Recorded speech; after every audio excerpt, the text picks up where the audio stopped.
저는 세계 각국의 전쟁사를 20년 넘게 연구해 왔습니다. 로마 제국의 멸망부터 두 차례의 세계대전까지 인류의 모든 중대한 전쟁을 분석했다고 자부했죠. 그런데 한국이라는 작은 나라에서 제가 알던 모든 전쟁의 법칙이 무너졌습니다. 이곳에서 저는 믿을 수 없는 역사적 기적을 목격했어요. 왕이 항복해도 백성은 싸웠고 수도가 함락되어도 나라는 살아남았습니다. 성이 무너져도 전쟁은 계속됐죠. 심지어 나라 자체가 사라져도 국민들은 저항을 멈추지 않았습니다. 세계 역사상 유례없는 일이에요. 국가가 아닌 민중이 주인공인 역사, 명령 없이도 하나가 되는 민족. 그것이 한국의 특별함입니다. 서양 역사학계의 모든 교과서는 완전히 다시 써야 할지도 모르겠습니다. 국가의 정의, 전쟁의 본질, 민족이란 무엇인가에 대한 모든 이론이 이 작은 반도 국가에서 새롭게 정의되고 있었으니까요. 제가 발견한 이 놀라운 이야기 지금부터 들려드리겠습니다. 서양인의 시각으로 바라본 한국인의 정신. 그 속에서 저는 인류 역사의 새로운 패러다임을 발견했습니다. 지도자보다 강한 국민, 명령 없는 전쟁, 그리고 절대 무너지지 않는 민족의 힘이 여러분을 기다립니다. 이제 제가 직접 겪은 충격적인 발견의 여정으로 여러분을 초대할게요. 저는 서울대학교 역사학과에서 첫 강의를 준비하며 한국의 역사 자료들을 검토하고 있었습니다. 그러다 병자호란에 관한 기록에서 이상한 점을 발견했죠. 삼전도에서 인조가 청나라 황제에게 항복한 후에도 전국 각지에서 의병이 일어나 계속 저항했다는 내용이었어요. 마치 영화의 한 장면처럼 생생하게 그 상황이 제 머릿속에 그려졌습니다. 처음에는 번역이 잘못된 줄 알았습니다. 제 모국 프랑스에서는 상상조차 할 수 없는 일이니까요. 루이 16세가 오스트리아에 항복했을 때 모든 전투는 즉시 중단됐습니다. 왕의 결정이 곧 국가의 결정이었으니까요. 그 어떤 프랑스 농민도 왕이 항복했지만 나는 싸우겠다라고 말하지 않았습니다. 그런 행동은 반역죄로 간주되었을 테니까요. 저는 오래된 종이 냄새가 나는 서고에 앉아 계속해서 문서들을 뒤적였습니다. 그러다 김상원이라는 신하가 청나라에 항복하지 말자고 주장했던 척화주전론 기록을 발견했죠. 그의 외침이 수백 년의 시간을 넘어 제 귀에 울렸습니다. 차라리 죽을지언정 굴복하지 말자. 그것은 단순한 충성이 아니라 존엄에 관한 문제였습니다. 이해가 안 돼요. 왕이 무릎을 꿇었는데 왜 백성들은 계속 싸웠을까요? 조교로 온 한국인 박사과정 학생 민지에게 물었습니다. 민지는 마치 상식적인 일을 묻는 것처럼 당연하게 대답했어요. 그녀의 검은 눈동자에는 제가 느끼지 못했던 어떤 확신이 있었습니다. 왕이 항복했다고 나라가 항복한 건 아니잖아요, 교수님. 국민이 살아있으면 나라도 살아있는 거죠. 우리에게 나라는 왕궁이 아니라 사람들 마음속에 있는 것이니까요. 민지의 말에 갑자기 정적이 흘렀습니다. 그 순간 머릿속에서 뭔가 깨지는 소리가 들렸습니다. 제가 알던 국가와 전쟁의 개념이 산산조각 나는 느낌이었어요. 서양의 역사에서 국가는 언제나 통치자의 것이었습니다. 왕이 결정하면 백성은 따를 뿐이었죠. 그런데 한국은 달랐어요. 여기서 국가는 백성들 각자의 마음속에 존재했던 겁니다. 그럼 왕은 누구였죠? 국가의 대표자가 아니었나요? 제가 물었습니다. 민지가 미소를 지으며 대답했어요. 왕은 국가의 상징이었지만 국가 그 자체는 아니었어요. 국가는 민족의 정신이었죠. 그 정신은 왕이 항복해도 사라지지 않았습니다. 그날 오후 첫 강의를 마치고 연구실로 돌아와 밤늦게까지 자료를 더 찾아봤습니다. 차가운 커피잔을 손에 들고 창문 너머로 보이는 서울의 밤 풍경을 바라보며 생각에 잠겼어요. 놀랍게도 병자호란뿐만 아니라 임진왜란, 일제강점기, 한국전쟁까지 모든 위기 상황에서 동일한 패턴이 반복됐어요. 지도자가 무력화되거나 항복해도 백성들은 끝까지 저항했습니다. 마치 약속이라도 한 듯 일관된 패턴이었습니다. 다음날 아침 강의실에서 학생들에게 이 주제로 토론을 시작했어요. 강의실은 꽉 차 있었고 모든 학생들이 열정적으로 참여했습니다. 한 학생이 손을 들고 질문했습니다. 그의 목소리는 차분했지만 그 속에 담긴 자부심은 숨길 수 없었어요. 교수님 나라에서는 왕이 항복하면 전쟁이 끝나나요? 우리는 왕이 없어도 싸울 수 있었습니다. 역사에서 우리 민족은 지도자가 아니라 민중이 주인공이었으니까요. 그 질문에 명쾌한 답을 찾지 못했어요. 머릿속이 복잡해졌습니다. 이제껏 제가 연구해온 전쟁의 공식이 여기서는 통하지 않았으니까요. 마치 물리학의 법칙이 갑자기 뒤집어진 느낌이었습니다. 저는 학생들의 기대에 찬 눈빛을 바라보며 솔직하게 대답했어요.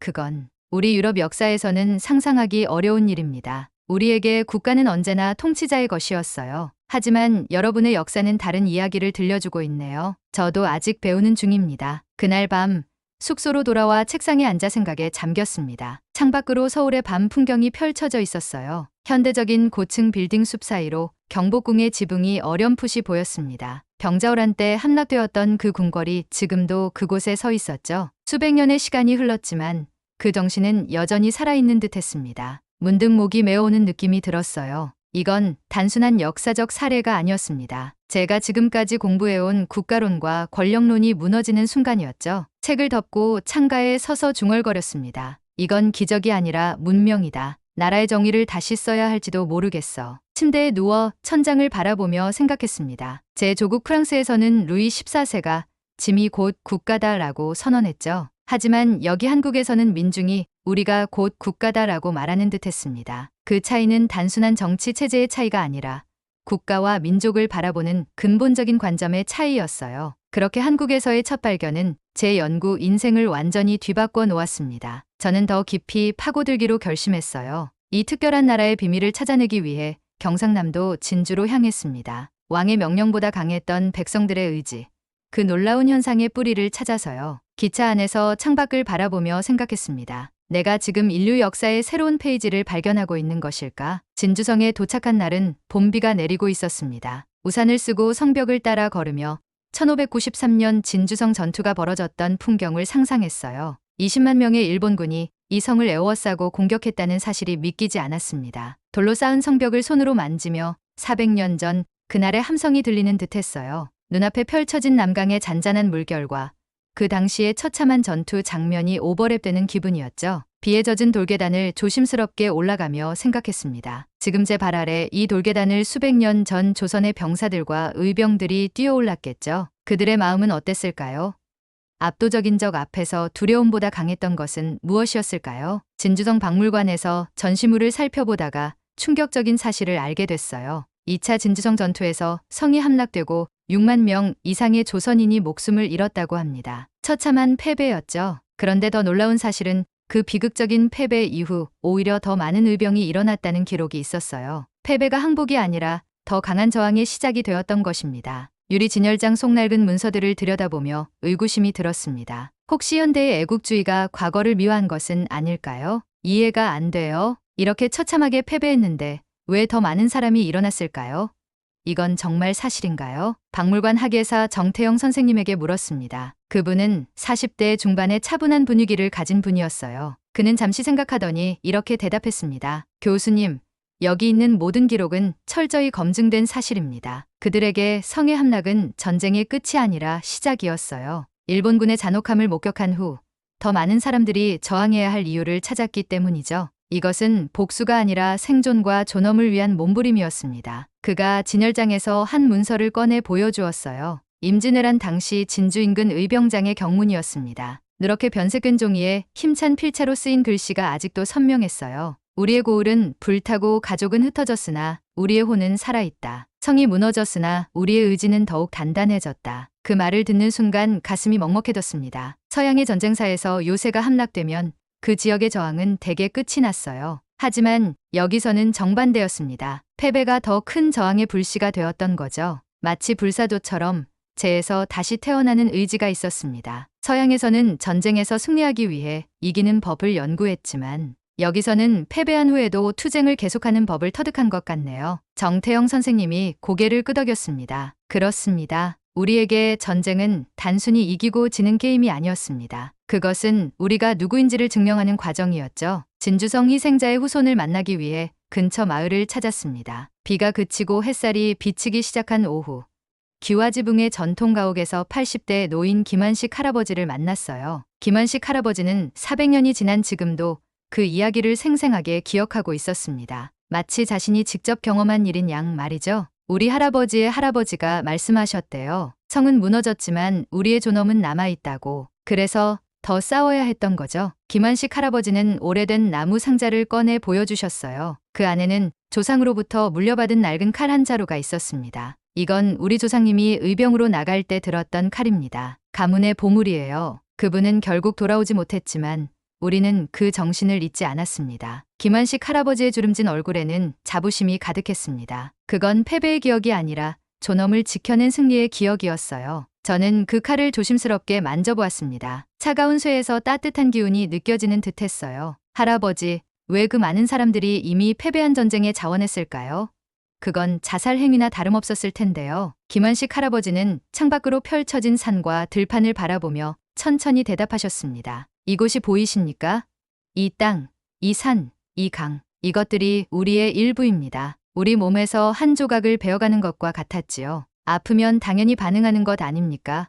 그건 선택이 아니라 본능이었습니다. 저는 노트북을 열고 프랑스 혁명에 관한 제 논문을 다시 읽어봤습니다. 그동안 저는 민중의 힘을 프랑스 혁명의 특별한 사례로 여겨왔어요. 하지만 한국의 사례는 그보다 더 오래되고 더 지속적이었습니다. 그것은 복수가 아니라 회복을 위한 전쟁이었어요. 존재 자체를 지키기 위한 몸부림이었죠. 진주성 추모공원에 앉아 노을이 지는 것을 바라보며 깊은 생각에 잠겼습니다. 하늘은 붉게 물들고 남강의 물결은 금빛으로 반짝였어요. 지금까지 제가 연구해온 모든 전쟁은 국가 간의 충돌이었어요. 하지만 여기서 발견한 것은 달랐습니다. 그것은 공동체의 존엄을 지키기 위한 집단 의지의 표현이었어요. 마치 하나의 생명체처럼 상처받은 부분을 치유하기 위해 전체가 반응하는 모습이었습니다. 한 마을 주민이 다가와 말을 걸었습니다. 60대쯤 되어 보이는 농부였어요. 그의 손은 거칠었지만 눈빛은 따뜻했습니다. 외국인이 우리 성에 이렇게 관심을 가져주시니 감사합니다. 여기 오는 외국인들은 많지 않거든요. 저는 미소 지으며 대답했어요. 감사할 것 없어요. 저는 지금 인류 역사의 새로운 페이지를 발견하고 있으니까요. 진주성은 단순한 관광지가 아니라 인간 정신의 위대함을 보여주는 증거입니다. 그날 밤 숙소에서 연구 노트에 적었습니다. 진주성에서 발견한 것 전쟁은 성벽이 아니라 정신으로 하는 것이다. 패배는 끝이 아니라 시작이다. 한국인들에게 전쟁은 이기고 지는 게임이 아니라 자신들의 존재를 증명하는 과정이었다. 다음날 서울로 돌아가는 기차 안에서 창밖으로 흐르는 한국의 풍경을 바라보며 생각했습니다. 푸른 산맥과 마을들, 들판과 강, 이 모든 것이 단순한 지리적 요소가 아니라 한 민족의 정체성을 형성하는 부분이었어요. 이 작은 나라는 제가 알던 전쟁의 역사를 다시 쓰고 있었어요. 그리고 그 이야기는 서울에서 더 깊어질 것이라는 예감이 들었습니다. 서울로 돌아온 저는 한국 역사에서 수도 서울 한양이 적에게 점령당한 사례들을 집중적으로 조사했습니다.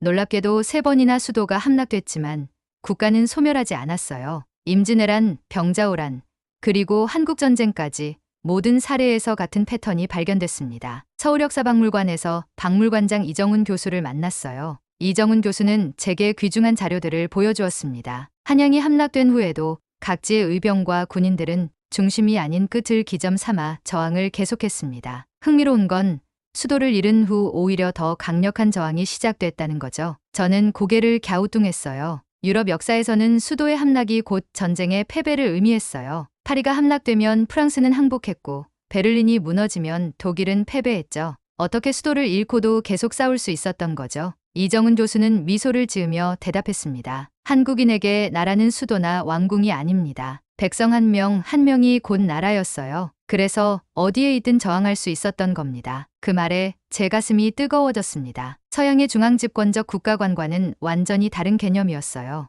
여기서는 개인이 국가의 축소판이었습니다. 박물관의 특별보관실에서 병자호란 당시 한 문인이 남긴 낙서를 발견했어요. 누렇게 변색된 종이에 먹으로 쓴 글씨였습니다. 도성은 무너졌지만 이 땅은 아직 내 발 아래 있다. 그 순간 제 눈에서 뜨거운 눈물이 흘러내렸습니다. 그 문장은 단순한 낙서가 아니라 국가의 본질을 정의한 철학적 선언이었어요. 이정훈 교수가 제게 물었습니다. 왜 우시는 거죠, 교수님? 저는 눈물을 닦으며 대답했어요. 이제야 이해가 됩니다. 수도의 함락이 곧 국가의 소멸을 의미했던 유럽의 역사와 달리 한국에서는 국민 한 사람 한 사람이 나라의 심장이었던 거예요. 그것이 지도력의 부재에도 국가가 지속될 수 있었던 비결이었군요. 그날 저녁 한강변을 걸으며 생각에 잠겼습니다. 눈앞에 펼쳐진 화려한 도시는 3번이나 무너졌다가 다시 일어선 곳이었어요. 그 회복력의 근원은 도시나 건물이 아니라 사람들의 정신이었습니다. 숙소로 돌아와 논문의 핵심 문장을 적었어요. 한국 역사의 패러독스 패배 이후 시작되는 저항. 공식적 지도력이 무너진 후에야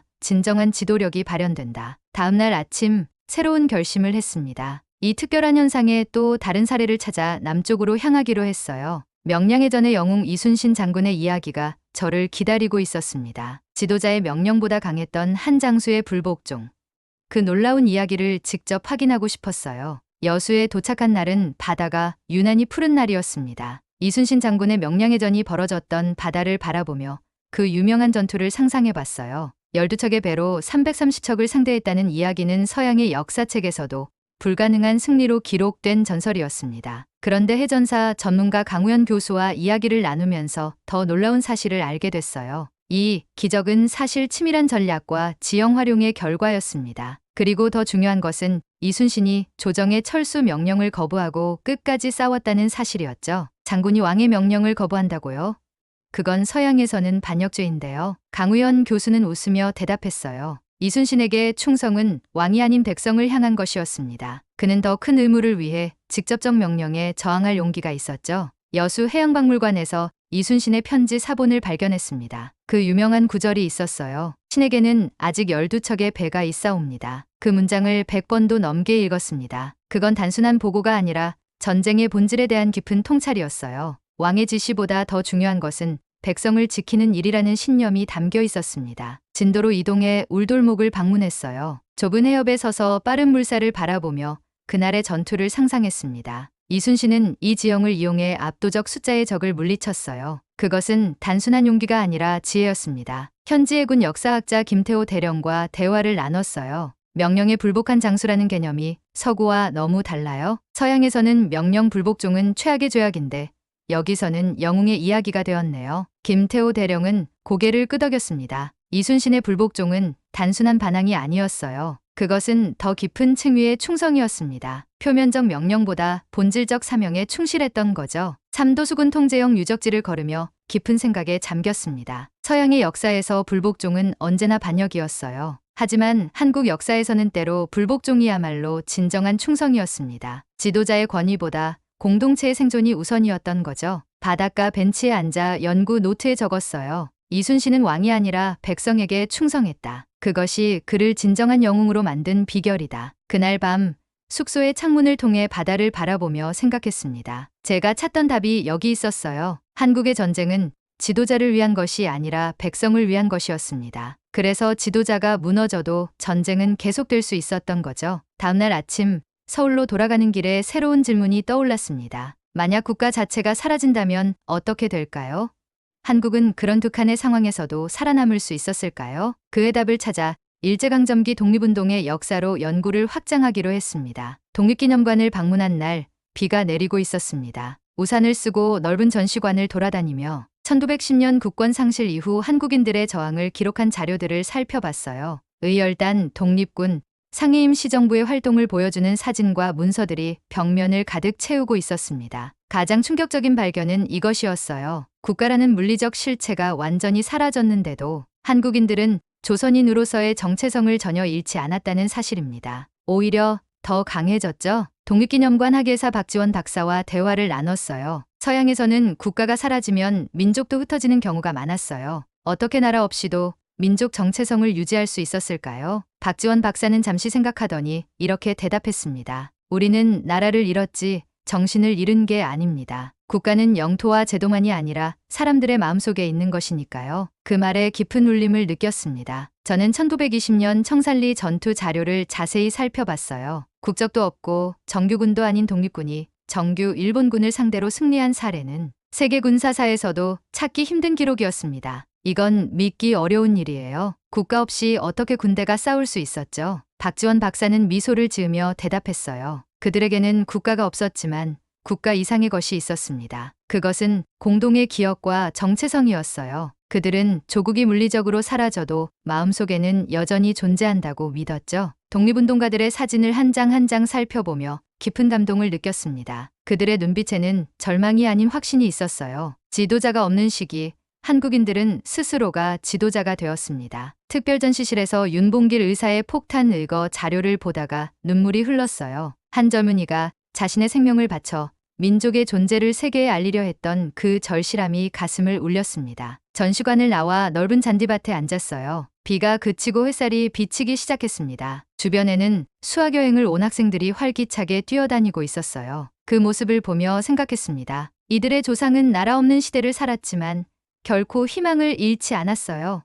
연구 노트에 적었습니다. 국가가 사라져도 민족은 살아남는다. 이것이 한국인의 역사적 생존 방식이다. 여기서 국가는 제도가 아니라 정신이다. 서울로 돌아오는 길, 차창 밖으로 펼쳐진 도시의 풍경을 바라보며 생각했어요. 이 땅은 완전히 식민지가 되었던 적이 있었습니다. 그런데 지금은 세계적인 경제 강국이 되었죠. 그 놀라운 회복력의 비밀이 점점 더 선명하게 보이기 시작했습니다. 다음 목적지는 대구였어요. 한국전쟁 당시 낙동강 방어선에서 벌어진 결사항전의 현장을 직접 보고 싶었습니다. 나라의 운명이 바람 앞에 촛불이었던 그 순간, 한국인들은 어떻게 행동했을까요?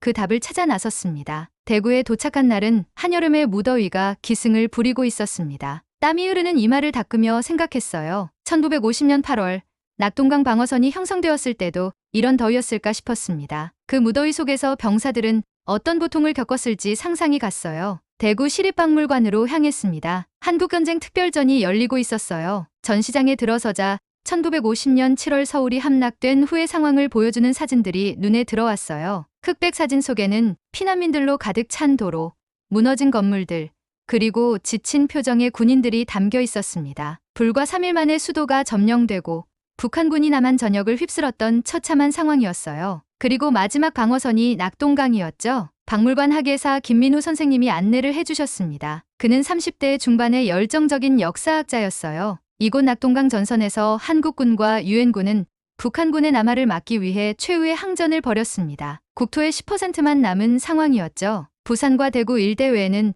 모든 지역이 북한군에게 점령된 상태였어요. 저는 전쟁 지도를 자세히 살펴봤어요. 부산으로 이어지는 마지막 방어선, 그곳에서 한국은 생존을 건 싸움을 벌였습니다. 지도 위에 그려진 화살표들이 남한을 거의 다 채우고 있었어요. 마치 거대한 홍수가 밀려오는 것 같은 모습이었습니다. 대부분의 나라라면 이 시점에서 항복했을 텐데요. 거의 모든 영토를 잃은 상황이었잖아요. 프랑스는 2차 세계대전 때 파리가 함락되자 항복했어요. 그런데 한국은 수도를 잃고도 계속 싸웠네요. 김민우 선생님은 고개를 저었습니다. 그의 목소리에는 자부심이 묻어났어요. 오히려 이때 더 많은 사람들이 전선으로 나섰어요. 학생들까지도요. 국토의 대부분을 잃어도 국민의 의지는 꺾이지 않았죠. 그들에게 항복은 선택지가 아니었습니다. 특별 전시실에는 1950년 8월 대구 시민들의 모습을 담은 사진들이 전시되어 있었어요. 노인부터 어린아이까지 모두가 방어선 구축을 돕는 모습, 여성들이 군인들을 위해 음식을 준비하는 모습,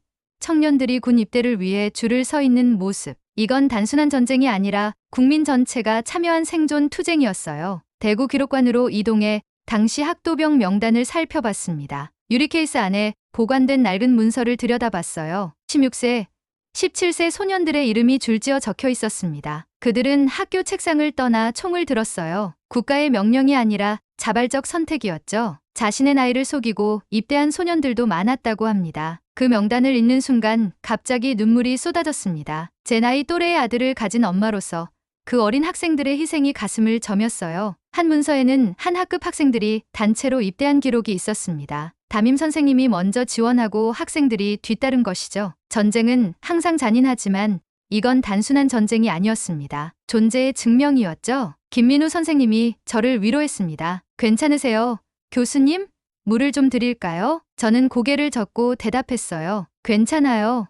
그냥 이게 너무 가슴 아프네요. 이 아이들은 너무 어렸어요. 김민우 선생님이 부드럽게 대답했습니다. 네, 그들은 어렸습니다. 하지만 역설적으로 그 어린 학생들의 희생이 오늘날 한국을 있게 했어요. 그들이 없었다면 우리는 지금 여기서 이 대화를 나누지 못했을 겁니다. 김민우 선생님이 보관 중이던 미국 장군의 일기를 보여주셨어요. 그것은 낙동강 전선에 있었던 미군 장군이 쓴 것이었습니다. 거기에는 이런 문장이 적혀 있었어요. 한국은 군대보다 국민이 무서운 나라다. 그들은 조직적 명령 없이도 하나가 된다. 나는 패배 직전의 군대가 이렇게 빨리 회복되는 것을 본 적이 없다. 저는 그 문장을 여러 번 읽었습니다. 그것은 외부인의 시선에서 본 한국의 특별함이었어요. 조직이 아닌 개인의 의지, 명령이 아닌 자발성.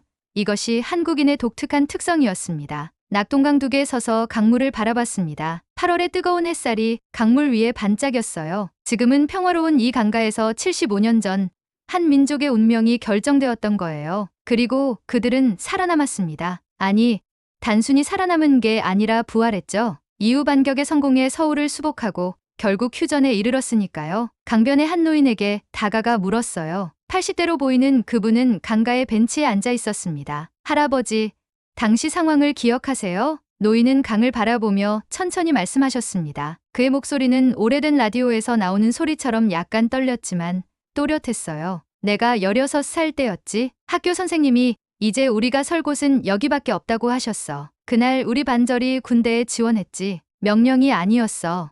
그냥 우리가 해야 할 일이라고 느꼈을 뿐이야. 저는 그분의 다음 말을 기다렸어요. 나도 가고 싶었지만 어머니가 막으셔서 못 갔어. 대신 방어선 구축 작업을 도왔지. 모래주머니 나르고 참호 파고 온 마을 사람들이 나왔어. 어린이부터 노인까지 모두가 뭔가를 했어. 그분의 눈에는 그때의 기억이 생생하게 남아있는 듯했습니다. 마치 어제 일처럼 말이죠. 우리는 무서웠지만 더 무서운 건 나라를 잃는 것이었어. 일제시대를 겪었으니까 또다시 그런 세월을 살 수는 없었거든. 그 말에 제 가슴이 뭉클해졌습니다. 일제강점기의 기억이 한국전쟁 때 저항의 원동력이 되었던 거예요. 그건 명령이 아니라 본능이었고 조직이 아닌 개인의 선택이었어요. 그리고 그 무수한 개인의 선택이 한 나라를 구했습니다. 숙소로 돌아와 연구 노트에 적었어요. 낙동강에서 일어난 것은 단순한 군사적 방어가 아니라 진정한 부활의 기록이었다. 그것은 조직이 만든 규율이 아닌 민족적 본능에서 나온 행동이었다. 명령이 아닌 본심에서 우러나온 저항이었다. 한국에서 국가는 제도가 아니라 사람들의 공동체적 본능이다. 창밖으로 현대적인 대구의 밤 풍경을 바라보며 생각했습니다. 고층 빌딩의 불빛이 밤하늘을 수놓고 있었어요. 이 도시는 한때 마지막 희망의 보루였어요. 그리고 지금은 번영하는 대도시가 되었죠. 그 놀라운 변화의 비결은 무엇일까요? 다음 여정은 한국의 재건과 부활에 관한 것이었습니다. 폐허에서 경제강국으로 변모한 기적의 역사 말이죠. 인천 항구에 서서 바다를 바라봤습니다. 푸른 바다 위로 거대한 컨테이너선들이 오가고 항구 크레인들이 분주하게 움직이고 있었어요. 이 번영하는 항구는 한때 전쟁으로 폐허가 된 곳이었습니다. 1950년대 이곳에서 수많은 한국인들이 독일, 사우디아라비아, 베트남 등으로 떠났다고 해요. 전쟁 후 폐허가 된 나라를 재건하기 위해 해외로 나간 광부들과 간호사들, 건설 노동자들이었습니다. 인천 이민사 박물관에서 당시 사진들을 보며 깊은 감동을 느꼈어요. 흑백 사진 속에는 배에 올라타는 젊은 남녀들의 모습이 담겨 있었습니다. 가난에 찌든 얼굴들이지만 그 눈빛에는 강한 결의가 담겨 있었어요. 그들은 자신의 삶을 희생해 조국의 재건을 선택한 사람들이었죠. 박물관 큐레이터 이수진 선생님이 설명해 주셨어요. 그녀는 40대 중반의 세련된 모습을 한 여성이었습니다. 당시 한국은 세계 최빈국 중 하나였습니다. 1인당 국민소득이 67달러에 불과했죠. 미국의 경제학자들은 한국이 농업국가 이상으로 발전하기 어렵다고 전망했어요. 자원도 없고 기술도 없고 자본도 없었으니까요. 이수진 선생님은 당시 경제 상황을 보여주는 그래프와 통계 자료를 가리켰습니다. 1953년 한국의 경제 지표는 아프리카의 최빈국들과 비슷한 수준이었어요. 식량도 부족해 미국의 원조에 의존해야 했죠. 정말 절망적인 상황이었네요. 어떻게 이런 상황에서 다시 일어설 수 있었을까요? 이수진 선생님은 다음 전시관으로 저를 안내했습니다. 그곳에는 1960년대와 70년대 한국의 산업화 과정을 보여주는 자료들이 있었어요. 이것이 바로 한국의 비결입니다. 사람들이요. 벽면에는 독일 광산에서 일하는 한국 광부들, 중동의 건설 현장에서 일하는 노동자들, 그리고 독일 병원에서 근무하는 간호사들의 사진이 걸려 있었습니다. 그들의 얼굴은 피곤해 보였지만 눈빛만은 단호했어요. 이들이 번 외화가 한국 경제 재건의 씨앗이 되었습니다. 60년대 한국의 외화 수입 중 상당 부분이 이 해외 파견 노동자들이 보낸 것이었죠. 그런데 그 전망은 완전히 빗나갔습니다. 불과 40년 만에 한국은 세계 12위 경제대국으로 성장했어요. 그 비결이 궁금했습니다. 어떻게 이런 기적이 가능했던 거죠? 역사상 이렇게 빠른 경제 성장을 이룬 나라가 있었나요? 이수진 선생님은 미소를 지으며 대답하셨습니다. 정부의 정책도 중요했지만 더 중요한 건 국민들의 의지였어요. 특히 독일의 간 광부들과 간호사들의 역할이 컸죠. 그들이 번 외화가 한국 경제 재건의 씨앗이 되었으니까요. 포항제철소도 그들이 벌어온 돈으로 지은 거나 다름없어요. 저는 사진들을 자세히 살펴봤습니다. 한 사진에는 독일 광산에서 일하는 한국 광부들이 찍혀 있었어요. 석탄가루로 얼룩진 얼굴들이 카메라를 향해 웃고 있었습니다. 다른 사진에는 중동의 사막에서 건설 현장을 감독하는 한국 기술자의 모습이 있었고요. 그들은 모두 고향을 떠나 낯선 땅에서 조국의 재건을 위해 헌신했던 사람들이었습니다. 다음날 베를린에서 온 영상 통화로 한국계 독일인 한스 김 씨와 인터뷰를 했습니다. 그는 60대 중반의 온화한 인상을 가진 남성이었어요. 한스 김 씨의 아버지는 1960년대 독일 탄광에서 일한 광부였습니다. 우리 아버지는 탄광에서 번 돈을 모두 한국에 보냈어요. 자신은 허름한 기숙사에서 생활하면서도 말이죠. 제가 왜 그러냐고 물었을 때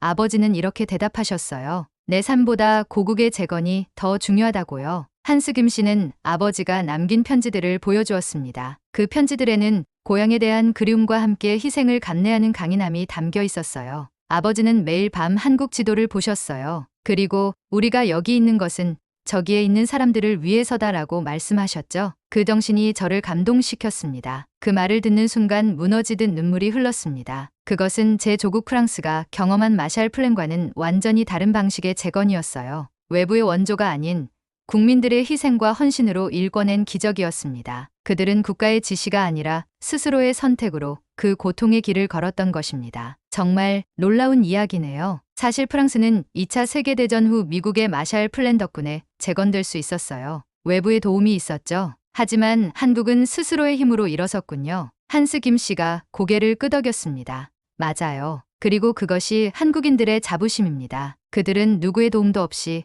오직 자신들의 땀과 눈물로 나라를 재건했으니까요. 포항제철소를 방문했습니다. 세계적인 철강회사 포스코의 본사죠. 거대한 용광로와 철강 생산 라인을 둘러보며 한국 산업화의 상징을 직접 목격했어요. 이곳이 건설되던 1960년대 미국과 일본의 전문가들은 한국에서 제철소 건설은 불가능하다고 단언했다고 합니다. 하지만 한국인들은 그 불가능을 가능으로 바꿨어요. 견학안내원 박정민 씨가 말했습니다. 그는 활기찬 목소리로 포스코의 역사를 설명해 주었어요. 처음에는 아무도 우리에게 기술을 가르쳐 주지 않았어요. 그래서 직접 배우러 다녔죠. 노동자들이 일본어, 영어, 독일어를 독학하며 기술 자료를 번역했다고 해요. 포항제철소 1기 설비가 완공됐을 때 많은 외국 전문가들이 불가능한 일을 해냈다고 놀라워했습니다. 저는 거대한 공장을 둘러보며 감탄했습니다. 그것은 단순한 철강 공장이 아니라 한 민족의 의지가 만들어낸 산물이었어요. 이건 단순한 경제 발전이 아니라 생존을 위한 투쟁이었군요. 박정민 씨가 고개를 끄덕였습니다. 네, 그랬습니다. 우리에게 산업화는 선택이 아니라 필수였어요. 가난에서 벗어나기 위한 유일한 길이었으니까요. 서울로 돌아오는 비행기 안에서 창밖을 내다봤어요. 아래로 현대적인 도시들과 잘 정비된 도로, 공장들이 보였습니다. 75년 전 이곳은 완전한 폐허였어요. 그런데 지금은 세계가 부러워하는 나라가 되었죠. 비행기 좌석에 기대어 그동안의 발견들을 정리해봤습니다. 한국의 회복력은 단순한 우연이 아니었어요. 그것은 오랜 역사를 통해 형성된 민족적 특성이었습니다. 왕이 항복해도 백성이 싸우고, 성이 무너져도 전쟁이 시작되고, 수도가 함락되어도 국가가 지속되고, 명령을 거부해도 승리하고, 나라가 없어도 국민으로 살아남고, 폐허 위에 다시 번영을 일구는 이 모든 것이 하나의 패턴을 보여주고 있었어요. 연구 노트에 적었습니다. 한국의 경제 기적은 정부가 아닌 국민이 만들었다. 그것은 세계 역사상 유례없는 방식의 국가 재건이었다. 한국인들에게 국가는 제도나 정부가 아니라 민중의 집단적 의지였다. 그래서 어떤 파괴와 고난 속에서도 다시 일어설 수 있었다. 이제 마지막 질문이 남았습니다. 왜 이 민족은 끝까지 포기하지 않았을까요? 다른 많은 민족들은 유사한 혹은 더 적은 어려움 속에서도 흩어지거나 동화되었는데 한국인들은 어떻게 그 정체성을 지켜낼 수 있었을까요? 그 질문의 답을 찾아 파리로 돌아갔습니다. 한국에서의 모든 발견을 정리해 보고서를 작성할 시간이었어요. 파리 집무실에 앉아 한국에서 가져온 자료들을 정리했습니다. 창밖으로는 에펠탑이 보이고 세느강의 물결이 반짝이고 있었어요. 그 친숙한 풍경이 이제는 조금 다르게 느껴졌습니다. 파리는 여전히 아름다웠지만 한국에서의 경험이 제 시각을 바꿔놓은 것 같았어요. 벽에는 제가 방문했던 장소들의 사진과 지도가 붙어 있었습니다. 진주성, 진도 울돌목, 낙동강, 포항제철소, 각각의 장소가 놀라운 이야기를 간직하고 있었어요. 그 이야기들은 모두 한 가지 공통점을 가지고 있었습니다. 바로 민중의 힘이었죠. 나토 본부에 제출할 한국 연구 보고서를 마무리했어요. 제목은 명령 없는 전쟁이었습니다. 부제는 민중이 주도한 국가 생존의 한국적 모델이었죠. 그것은 서양의 전쟁 이론으로는 설명할 수 없는 한국만의 독특한 현상이었으니까요. 저는 보고서의 서문을 읽어보았습니다. 한국의 역사는 우리가 알던 국가와 전쟁의 개념에 근본적인 도전을 제기한다. 여기서 국가는 제도나 영토가 아니라 민중의 집단적 의식이다. 전쟁은 지도자의 명령이 아니라 민중의 선택에 의해 결정된다. 그리고 승리는 군사력의 우위가 아니라 정신적 회복력에 의해 좌우된다. 보고서를 마무리하며 한국에서 발견한 5가지 핵심 특성을 정리했습니다. 1점 분산된 지도력. 중앙 지도력이 무너져도 각 지역, 각 개인이 지도자가 될 수 있는 능력. 2점 정체성 기반 국가관 영토나 제도가 아닌 문화와 역사에 기반한 국가 정체성. 3점 회복 지향적 저항 복수가 아닌 존엄과 자아 회복을 위한 투쟁. 4점 본질적 충성 형식적 명령보다 더 높은 가치와 원칙에 대한 충성. 5점 집단적 자기희생 개인의 이익보다 공동체의 생존을 우선시하는 문화. 동료 교수들을 초청해 보고서 발표회를 열었습니다. 파리 정치대학의 강당에는 프랑스, 영국, 독일 등 유럽 각국의 전쟁사 전문가들이 모였어요. 저는 한국에서 찍은 사진들과 수집한 자료들을 슬라이드로 보여주며 제 발견을 설명했습니다. 한국은 우리가 알던 모든 국가 이론과 전쟁 이론의 예외입니다. 그들은 지도자가 없어도 저항하고 국가가 없어도 국민으로 남고 패배해도 다시 일어설 수 있었습니다. 이것은 서구적 관점에서는 이해하기 어려운 현상입니다. 청중들의 표정이 점점 진지해졌어요. 그들도 이 특별한 사례가 기존 이론에 도전하고 있음을 느끼는 것 같았습니다. 제 발표가 끝난 후 영국 출신의 마이클 교수가 질문했습니다. 그는 옥스포드에서 국제분쟁을 연구하는 저명한 학자였어요. 엘렌, 왜 그 민족은 포기하지 않았죠? 수많은 패배와 고난 속에서도 말입니다. 역사적으로 볼 때 이런 상황에서 대부분의 민족은 정체성을 잃거나 다른 문화에 동화됐잖아요. 저는 잠시 침묵한 후 대답했어요. 이 질문은 제가 한국에 있는 동안 계속 고민했던 것이었습니다. 그들에게 패배는 끝이 아니라 시작이었기 때문입니다. 한국인들에게 국가는 영토나 제도가 아니라 민중의 집단 기억이었어요. 그 기억이 살아있는 한 나라는 결코 멸망하지 않는다고 믿었죠. 역사적으로 볼 때 그들은 항상 외부의 침략을 겪었지만 문화적으로는 결코 정복당하지 않았습니다. 그것이 그들의 회복력의 근원이었습니다. 독일에서 온 한나 교수가 손을 들었습니다. 그렇다면 서양의 국가관과 한국의 국가관은 어떻게 다른가요? 근본적인 차이점이 무엇인지 궁금합니다. 저는 깊게 생각하며 대답했습니다. 이 질문은 제 연구의 핵심이었어요. 서양에서 국가는 통치자와 제도의 집합체입니다. 그래서 통치자가 항복하면 국가도 항복해요. 하지만 한국에서 국가는 민중 그 자체였습니다. 각 개인이 국가의 축소판이었죠. 그래서 지도자가 무너져도 나라는 계속될 수 있었던 겁니다. 서양에서 국가는 위에서 아래로 형성됐지만 한국에서는 아래에서 위로 만들어졌어요. 그것이 가장 근본적인 차이점입니다. 스페인에서 온 가르시아 교수가 질문했습니다. 이런 한국의 특수성이 오늘날 세계 질서에 어떤 시사점을 줄 수 있을까요? 현대 국제관계에서 어떤 의미가 있을까요? 저는 미소를 지으며 대답했어요. 현대 세계는 점점 더 중앙집권적 통제가 어려워지고 있습니다. 국경을 넘나드는 문제들이 늘어나고 초국가적 위기가 증가하고 있죠. 이런 상황에서 한국의 모델은 대안적 회복력을 제시합니다. 중앙 지도력이 무너져도 사회가 기능할 수 있는 방법, 공식적 제도가 실패해도 공동체가 생존할 수 있는 방식을 보여주니까요. 이것은 현대 사회의 위기 대응과 회복력 연구에 중요한 시사점을 제공합니다. 발표회가 끝난 후 여러 대학과 연구소에서 제 연구를 바탕으로 한 강연 요청이 쇄도했습니다. 심지어 몇몇 출판사에서는 책 출간 제안도 받았어요. 저는 그 모든 것을 긍정적으로 검토했지만 가장 먼저 집으로 돌아와 보고서의 마지막 페이지를 완성했습니다. 저는 컴퓨터 앞에 앉아 마지막 문장을 고민했어요. 이 모든 연구와 발견을 어떻게 한 문장으로 압축할 수 있을까요? 오랜 생각 끝에 마지막 페이지에 한 문장을 적었습니다. 이 민족은 지도자가 없으면 국민이 일어나는 나라다. 그래서 절대 무너질 수 없었다. 그리고 그 아래에 작은 글씨로 개인적인 소감을 덧붙였습니다. 나는 한국에서 국가와 민족, 그리고 인간의 회복력에 대한 새로운 정의를 발견했다. 이것은 단순한 학문적 발견이 아니라 인류의 생존과 번영에 관한 중요한 교훈이다. 제 연구실 벽에 한글로 쓰인 작은 액자를 걸어두었습니다. 독립기념관에서 본 문구였어요. 우리는 왕이 없어도 나라다. 그 글귀를 바라보며 생각했습니다. 창밖으로 파리의 에펠탑이 보였습니다. 프랑스 역사에서 이 탑은 국가의 위대함을 상징하는 건축물이에요. 하지만 한국에서 저는 건물이 아닌 사람들에게서 국가의 본질을 발견했습니다. 에펠탑은 쇠로 만들어졌지만 한국의 정신은 사람들의 마음속에 살아 있었어요. 그리고 그것이 훨씬 더 강하고 지속적이었습니다. 전화가 울렸어요. 서울대학교에서 제 연구를 바탕으로 한 강의를 제안했습니다. 민중중심 국가론 한국의 사례라는 제목이었어요. 저는 기쁘게 수락했습니다. 다시 그 특별한 나라로 돌아갈 기회였으니까요. 이번에는 더 깊이, 더 넓게 한국의 비밀을 탐구하고 싶었습니다. 연구실에 앉아 창밖을 바라보며 생각했어요. 제 아버지는 알제리 전쟁에서 실종되었습니다. 그의 죽음 이후 저는 늘 의문을 품었어요. 패배 이후의 삶은 가능한가?